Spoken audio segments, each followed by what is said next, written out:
Welcome back to Killing the Game.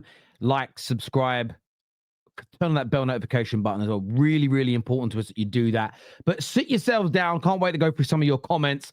Let's jump into it. This is a real interesting one for the mainstream media today. Let's go to TalkSPORT first. Can't keep relying on set plays. They just can't. You know, this is the fourth game they've been involved in this season in 9 Premier League games. It's finished 1-0. Yeah. Didn't win them all, obviously. And there's a 1-1 in there as well. For me, they've got great players. I love some of the Arsenal players, you know. I love Saka. I love Odegaard when he's playing. You know, I love Eberechi Eze as well. But please be just a bit more expansive. I mean, watching Arsenal against Palace was watching paint dry. What? Bro, what are you talking about, man? This is my issue with the narrative that's being pushed. Arsenal be more expansive. What are we doing here? This kind of punditry, listen, I've got a lot of love and respect for Jeff Sterling. My childhood growing up, watching Gillette Soccer Saturdays was a privilege. I loved that show. I loved it. I love this guy as a broadcaster. Big respect. But this kind of punditry is killing the game. Arsenal are being expansive. Arsenal are trying to score goals. Arsenal are attacking. In the last few games, it's been your Crystal Palaces, your Fulhams, who have sat 11 men behind the ball for large periods of the game, sitting with 2 solid banks of players, allowing very little room in between. And Palace were a fantastic football inside. Made it very hard for Arsenal to create space or anything along those lines. Go watch Palace Bournemouth last week and look how open the game was because both teams attacked with decent numbers. I don't understand why Arsenal, you may criticize them and say, I don't think Eze is good enough. I don't think Odegaard's good enough. I don't think Saka's good enough. They can't operate in the tight spaces. They can't operate against low blocks. They don't have the vision, the passing range, the accuracy. If you say that, I think that's fair. You've got to back your points up. But if you say it, if you've got points you can back up, facts to back it up, footage to back it up, it's a fair opinion. But when it's Arsenal must be more expansive, what you mean for me is I want Arsenal to attack with an extra player or two and be more susceptible to counterattacks.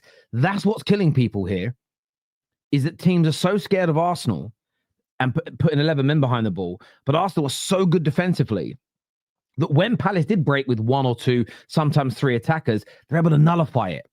What people want to see is Arsenal of last season or Arsenal of 3 to 4 years ago, because last year was a bad year comparatively to this season and the 2 previous title charges, where they were susceptible to those counterattacks. They drew a lot of games and lost a lot of games because of it. It's not on Arsenal. It isn't on Arsenal to be more expansive. It's on the opponents to be more expansive. Yes, you could argue Arsenal need to be better at creating chances against low blocks, but that isn't the narrative that's being pushed. And we must specify on this, especially from the professional pundits. Now, on top of that, everybody knows they can't keep score 13th from open play goals this season, just on the amount of open play goals being scored. Everybody agrees they can't maintain that and they've got to get it higher. But this is the question that no one's asking of Jeff Sterling, no one's asking of Sky Sports, no one's even asking fellow fans in fan content. Do you think they will? And the answer is yes, I think they will, and it will happen quite quickly. Then it's almost a nonsensical debate. But again, if you believe and you have information, stats, facts, footage as to why it won't get better, then let us have that conversation. That's a fun, enjoyable, potentially educational footballing conversation.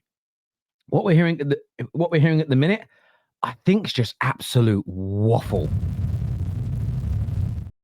Interesting what Arteta said, because in his press after the game, he said, and what he was sort of pointing at was the fact how important this particular weekend was, with Liverpool losing and Man City going behind, etc., etc. The win against Crystal Palace, to take all 3 points, not a point, to take all 3 and get that little cushion. What they got now, it is one of those things that you might look back on, when you get to the end of the season and go, oh, that was a big weekend. That, I mean, the one stat that really looks terrific at the moment is obviously goals against, 3 goals in 9 games against.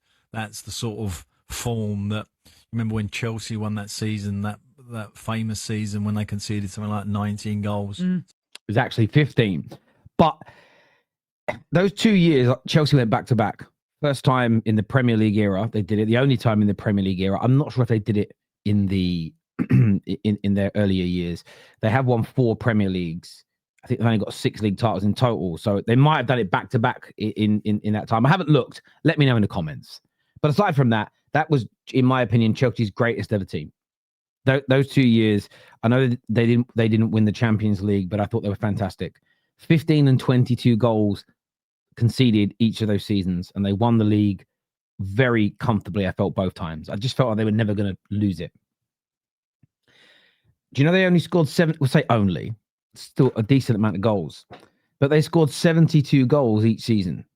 Exactly 72 goals in the league each season, which is an average of 1.89 or 1. Let's round it out, 1.9 goals per game. So they were scoring slightly under 2 goals per game. And that Chelsea team wasn't being ridiculed or ripped into or laughed at. There was bitterness towards them. There's no doubt about that. I lived it. I was there. People were very bitter.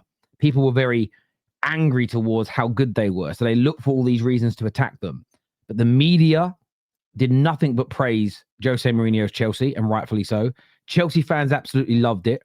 It was this moment where Wenger's Arsenal had been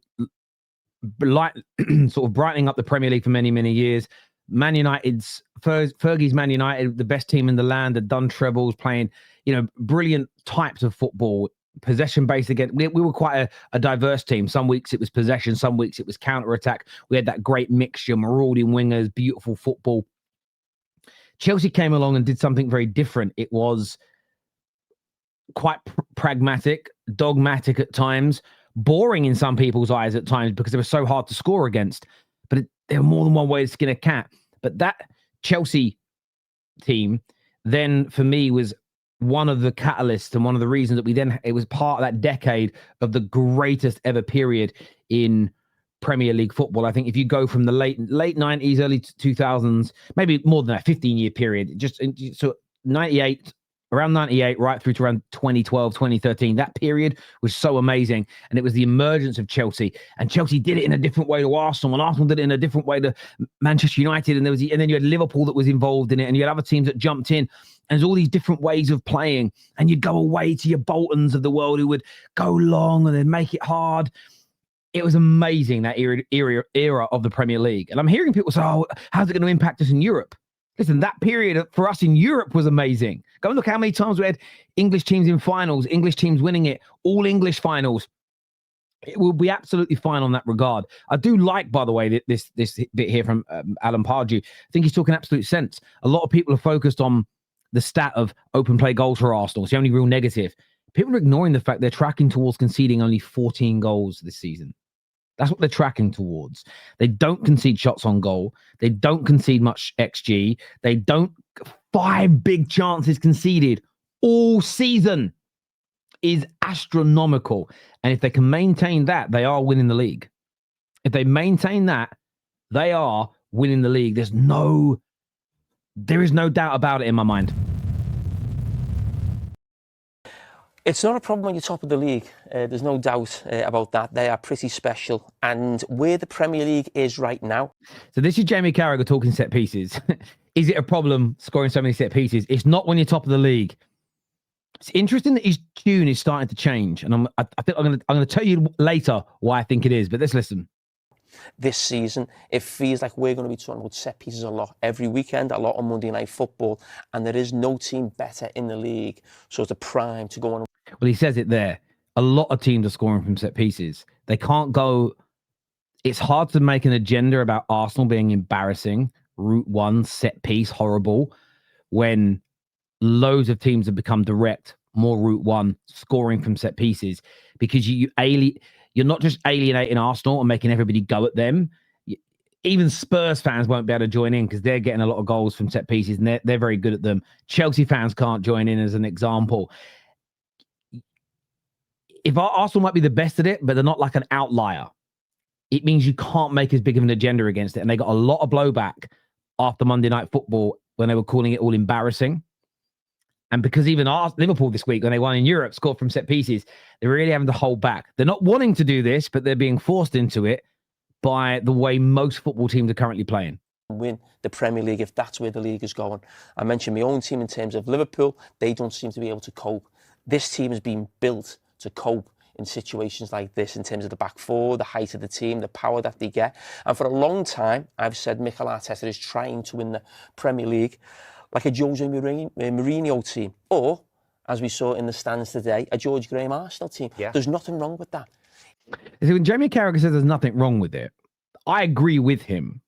My question is, then why have you been so detrimental? Why have you been so critical? Why have you, and we saw it just a week ago, we shared this, telling Liverpool that when they came back to draw against Palace and they came back to draw against Chelsea, they should have just sat in for the point. When Arsenal have sat in for a point away from home against a title contender, he's absolutely gone in on them. He's using George Graham and Jose, and he can't slag off what Arsenal were doing because of how much he and football at large praised and loved George Graham's Arsenal. How much Jose's Chelsea, the first time around especially, was so respected. He can't now have a go at Arsenal for trying something similar or doing something in a similar vein.